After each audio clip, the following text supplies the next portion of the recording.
អរុនសួស្តីពុកម៉ែបងប្អូនទាំងអស់គ្នាស្វាគមន៍សាជាថ្មីមកជួបយាយយើងនៅព្រឹកនេះដែរយាយយើងមានតម្រុយថ្មីសម្រាប់ពុកម៉ែបងប្អូនទស្សនានឹងមើលកំសាន្តលេងសម្រាប់ថ្ងៃទី31ខែ3 2025តម្រុយរបស់យាយគឺមានប៉ុណ្ណឹងហើយយាយក៏មានសុបិននិយាយជូនពុកម៉ែបងប្អូនស្ដាប់កំសាន្តដូចគ្នាតែមុននឹងនិយាយសុបិនយាយក៏សូមពឹងពុកម៉ែបងប្អូនដែលចូលរួមទស្សនាទាំងអស់គ្នានេះកុំភ្លេចជួយចុចពាក្យ like ជា subscribe ឬក៏ដឹងឲ្យ channel យាយម្នាក់មួយផងបងប្អូនណាដើម្បីទទួលបានវីដេអូក្រោយៗចាឬក៏ពុកម៉ែបងប្អូនចង់បានតម្រុយតាមម៉ោងកុំភ្លេចចុច link ដែលយាយដាក់នៅលើតម្រុយហ្នឹងទៅចា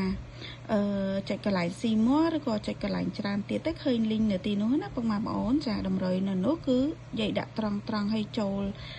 លរហូតហ្មងចាតោះអញ្ចឹងពុកម៉ែបងប្អូនចូលមកស្ដាប់សុបិនយាយយប់មិញនេះយាយសុបិនឃើញមនុស្សប្រុស3នាក់ចាទេទូរស័ព្ទមកយាយណាហើយថាចេថាយាយសុំចូលគ្រប់ផង3នាក់ចា3នាក់ណាទេម្ដង3នាក់តែម្ដងណាហ្នឹងហើយនៅក្នុងសុបិនហ្នឹងយាយចាំថា3នាក់ចា3នាក់ទេមកយាយហើយថាចេថាសុំចូលគ្រប់ផងយាយចា